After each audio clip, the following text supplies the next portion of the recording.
Good morning, everyone, and welcome. Today, we're diving into a comprehensive exploration of criminal behavior and the justice system. We'll be covering a range of important topics, including the different theories behind why crime occurs, the various types of crime we encounter, strategies for prevention, approaches to rehabilitation, and the latest emerging trends in crime. I'm excited to take you through these insights to deepen our understanding of this complex and vital subject. Criminal behavior is essentially any action that breaks the laws set by society. These laws exist to keep order and protect everyone in the community. When someone engages in criminal behavior, it disrupts this balance. Crime doesn't just harm individuals, it has a wider impact on society. It can create fear among people, leading to a sense of insecurity.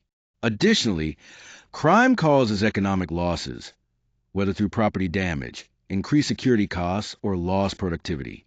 It can also destabilize social structures, making it harder for communities to thrive. That's why understanding crime is so important. By knowing what crime is and how it affects communities, we are better equipped to tackle its root causes and work toward solutions that can reduce its negative effects. Understanding criminal behavior is crucial for several reasons. First, it helps us prevent crime by identifying the risk factors that contribute to criminal activity. This knowledge allows us to intervene before crimes occur. Second, studying criminal behavior informs policymaking, helping create effective laws and programs aimed at reducing crime rates. Third, it supports the justice system by improving how we rehabilitate offenders, which can decrease recidivism and promote safer communities. Finally, by gaining a deeper understanding of crime, society as a whole can develop informed strategies that enhance public safety and promote justice for everyone. These points highlight why this area of study is so important. When we look at the key theories of criminal behavior, we can break them down into three main categories. First, biological theories suggest that genetics and neurological factors play a significant role in influencing criminal tendencies. This means that some individuals might have inherited traits or brain functions that predispose them to certain behaviors. Next, psychological theories focus on the inner workings of the mind. They examine how mental processes, personality disorders, and emotional disturbances can contribute to criminal actions. Finally, sociological theories emphasize the impact of social environments and cultural influences. These theories explore how factors like family background, peer groups, and socioeconomic status shape an individual's likelihood to engage in crime. Understanding these perspectives helps us see the complex interplay between biology, psychology, and society in explaining criminal behavior. When we look at biological theories, there are several key factors to consider. First, genetic predispositions can play a role, meaning some individuals may inherit traits that increase impulsivity or aggression. Then we have neurological abnormalities, which can include brain injuries or dysfunctions that affect behavior control. Hormonal imbalances are another important aspect, as they can influence how a person regulates their emotions and actions. Altogether, these theories propose that biology can contribute to a person's likelihood of engaging in criminal behavior, suggesting that certain biological factors might predispose someone to crime. When we look at psychological theories, they primarily focus on individual mental health and cognitive factors. This means understanding how a person's mind works and how their thoughts and feelings influence behavior. One important area is personality disorders, which can affect things like impulse control and empathy. These disorders can make it harder for someone to regulate their actions or understand others' feelings. Then, there are mental illnesses like schizophrenia or mood disorders, which can significantly impact a person's judgment and decision-making abilities. Finally, cognitive development plays a crucial role. Different stages of cognitive growth influence how individuals develop moral reasoning, shaping their understanding of right and wrong. All of these elements together help us comprehend behavior from a psychological perspective. When we look at sociological theories of crime, three main ideas stand out. First, the social learning theory. This theory tells us that crime is not something people are born with, but rather something they learn through their interactions with others. Essentially, if you spend time with people who engage in criminal behavior, you're more likely to adopt those same behaviors. Next is the strain theory. This focuses on the pressure individuals feel to achieve goals that society values, like wealth or success. When people can't reach these goals through legitimate means, they may turn to crime as an alternative way to get there. Finally, there's a labeling theory. This one highlights how being labeled as a criminal by society can actually reinforce someone's deviant identity. When a person is stuck with this label, it can make them more likely to continue engaging in criminal activity because that label becomes part of how they see themselves. These theories help us understand crime not just as personal choices, but as deeply influenced by social interactions and pressures. When we talk about types of criminal behavior, there are four main categories to consider. First, violent crime, which includes acts that cause physical harm or pose a threat to others, things like assault or even homicide. These crimes have a direct and often immediate impact on victim safety. Next, we have property crime, which involves the theft or destruction of someone's property. This can range from burglary to vandalism, focusing more on damage or loss of belongings rather than physical harm. Then there's white-collar crime, which is quite different because it's usually financially motivated and nonviolent. Examples include fraud or embezzlement, often committed in professional or business settings. Lastly, cybercrime is an increasingly important category, covering illegal activities conducted through digital means such as hacking, identity theft, or online scams. Each type has distinct characteristics, but all pose significant challenges for law enforcement and society. Violent crimes are offenses that involve harm or the threat of harm to individuals. For example, assault includes physical attacks that cause injury, while homicide refers to the unlawful killing of another person. On the other hand, property crimes focus on theft or damage to belongings. Common examples include burglary, which is illegally entering a place to commit theft, and theft itself, which means taking someone's property without their consent. Both types of crimes have a direct impact on personal safety and the security of property. White-collar crimes typically involve deception or manipulation, and the main goal is usually financial gain. Common examples of these crimes are fraud, where someone might lie or misrepresent information to steal money; embezzlement, which is when a person entrusted with funds illegally takes them for personal use; and insider trading, where confidential information is used to unfairly profit from the stock market. On the other hand, cybercrimes are a newer category that rely on digital technology to carry out illegal activities. These include hacking, where unauthorized access is gained to computer systems; identity theft, which involves stealing personal information to commit fraud; and various online scams designed to trick people into giving away money or sensitive data. Both types of crime can have serious consequences, but cybercrimes are especially concerning because they can be committed from anywhere in the world, often anonymously. When we look at the factors influencing criminal behavior, it's important to consider a range of influences that interact in complex ways. First, biological influences play a role, including genetics and how the brain functions. These factors can affect impulse control and decision-making, which are critical in behavior.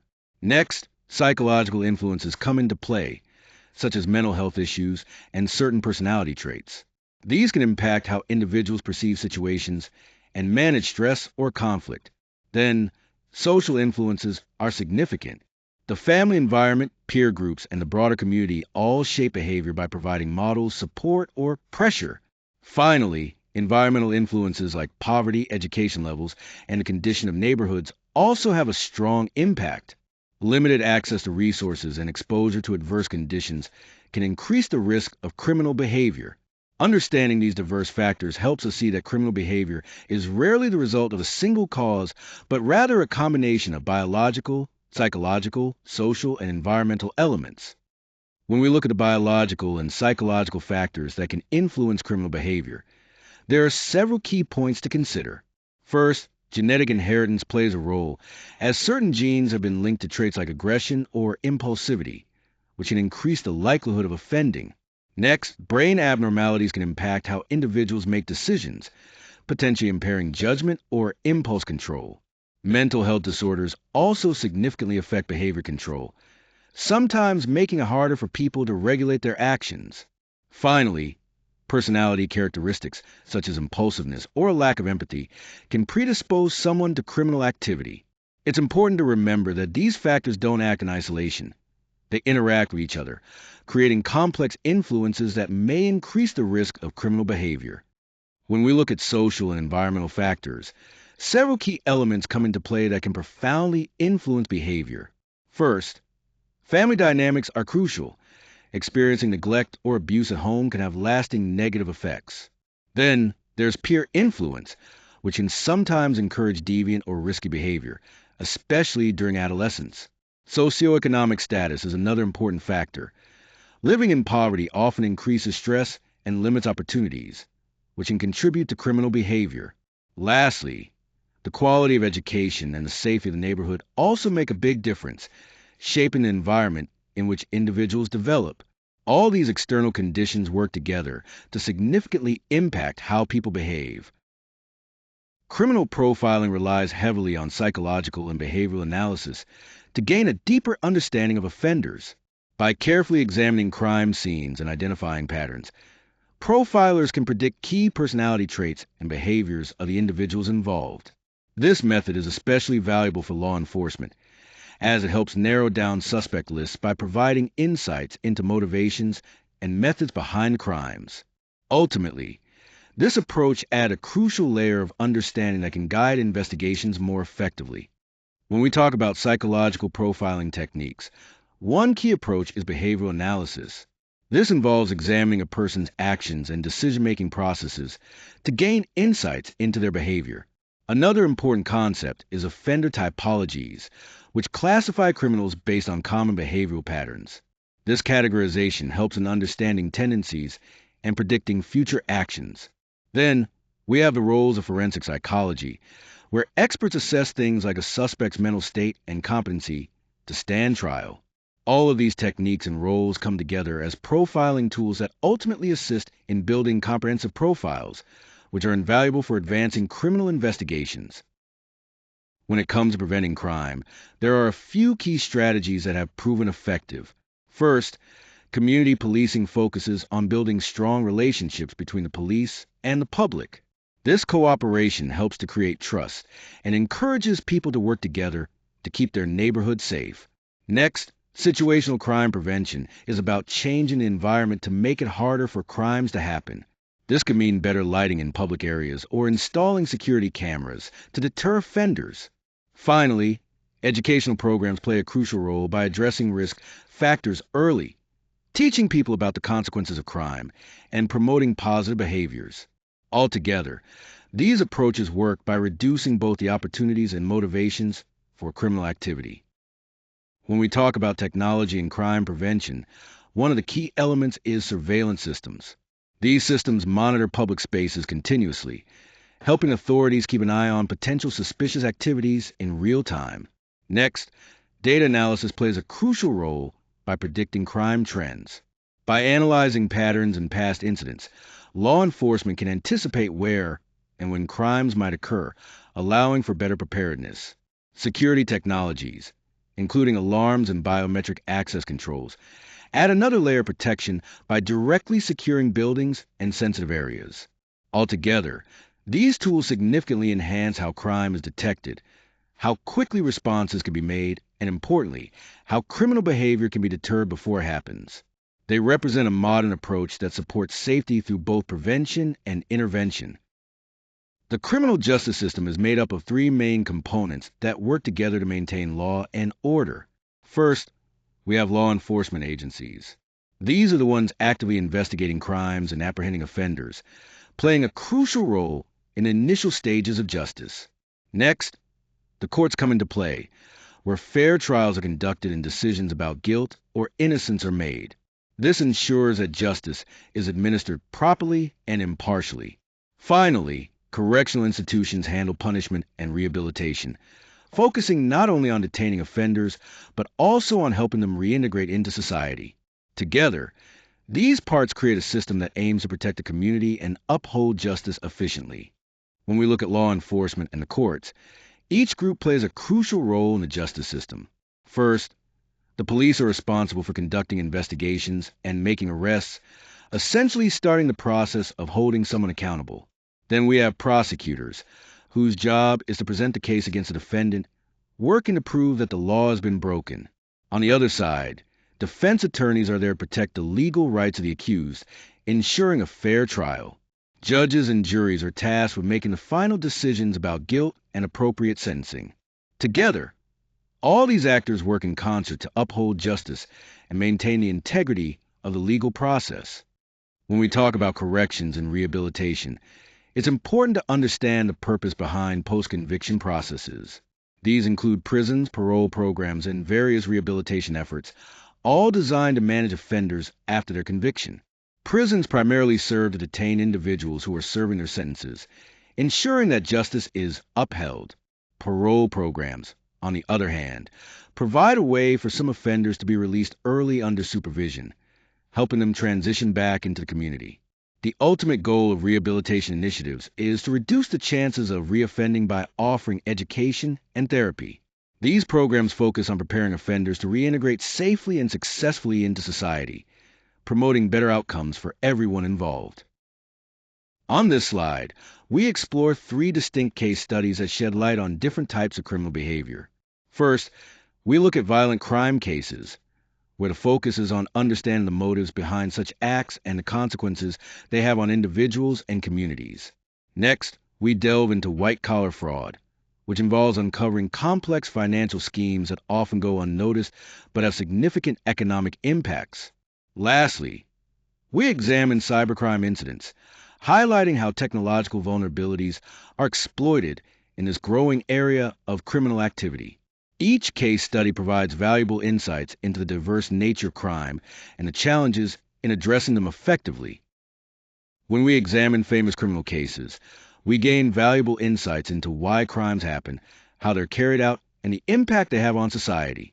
By looking closely at cases involving serial offenses, high-profile fraud, or organized crime, we start to see recurring patterns.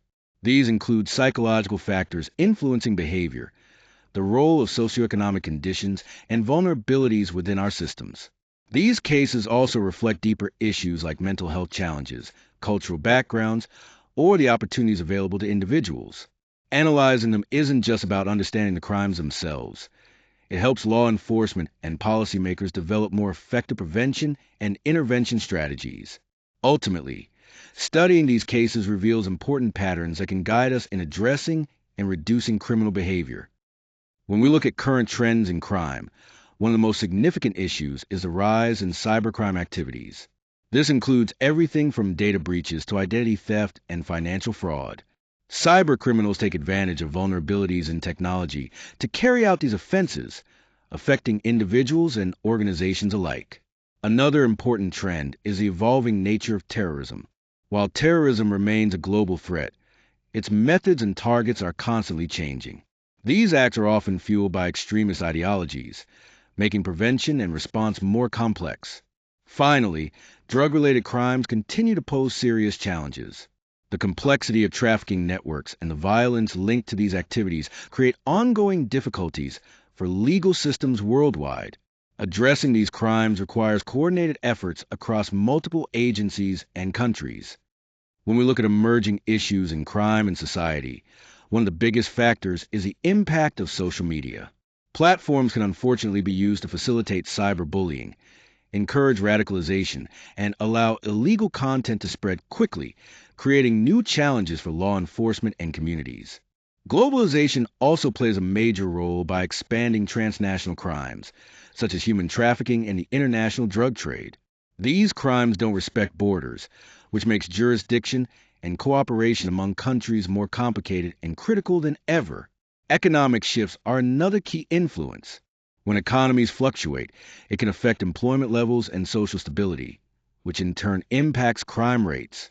People facing economic hardship may be more vulnerable to involvement in criminal activities. All of these factors underscore the challenges in jurisdiction and cooperation, especially with crimes crossing national boundaries. It's clear that tackling these issues requires integrated responses that bring together different disciplines and international partners to address these new dimensions effectively. When we talk about the rehabilitation of offenders, the main focus is on transforming individuals through a variety of supportive methods like counseling, education, and skill-building programs. These approaches are designed not just to punish, but to help offenders change and grow. A crucial part of effective rehabilitation is addressing the root causes of criminal behavior, such as substance abuse, mental health challenges, and difficulties with social integration. Without tackling these underlying issues, it's much harder to achieve lasting change. Within correctional facilities, educational initiatives and vocational training play a vital role by preparing offenders with the skills and knowledge they need to successfully reintegrate into society. This preparation increases their chances of finding employment and leading productive lives after release. Importantly, research shows that well-tailored rehabilitation programs can significantly reduce reoffending rates, which in turn enhances community safety. Overall, methods like counseling, education, and skill building are central components that drive the success of rehabilitation efforts. Recidivism remains a global issue, presenting ongoing challenges for criminal justice systems around the world. At its core, repeat offenses occur due to several key factors. These include insufficient support after release, the social stigma faced by former offenders, lack of job opportunities, and unresolved behavioral problems. To address this, effective strategies focus on continuous support through mentorship, regular monitoring, and community-based programs. Collaboration is also essential, bringing together correctional institutions, social services, and employers to create a network that supports reintegration. Finally, community engagement plays a vital role by offering meaningful support and opportunities that help break the cycle of reoffending. Together, these elements are crucial in tackling recidivism and promoting successful reintegration. When we look at crime prevention, there are several important controversies and ethical questions that come into play. First, profiling practices, while useful in some cases, can lead to discrimination and bias, which directly challenge our core principles of equality and justice. Then, there's the issue of sentencing fairness. We often see disparities that raise concerns about whether punishments truly fit the crimes and whether systemic inequities are influencing outcomes. Privacy is another major concern. Surveillance and data collection are powerful tools for preventing crime, but they also risk infringing on individual freedoms. This tension between security and privacy is a constant ethical debate. All of these issues underscore the critical need for transparent policies and continued ethical review, ensuring that crime prevention efforts are both effective and just. Throughout this presentation, we've examined the complex nature of criminal behavior by looking at well-known cases, current trends, and the impact of emerging societal factors. We've also discussed efforts in rehabilitation, the challenges of recidivism, and important ethical debates surrounding crime. Moving forward, the focus will be on integrating advanced technology, strengthening international cooperation, and emphasizing prevention strategies grounded in solid evidence. Continuous research and innovative policies will be crucial to keep pace with changing criminal patterns and to enhance safety worldwide. It's clear that addressing crime requires a multifaceted approach, one that considers social influences, rehabilitation methods, and ethical issues. Ultimately, creating safer global communities depends on collaboration, innovation, and maintaining a strong commitment to evidence-based practices.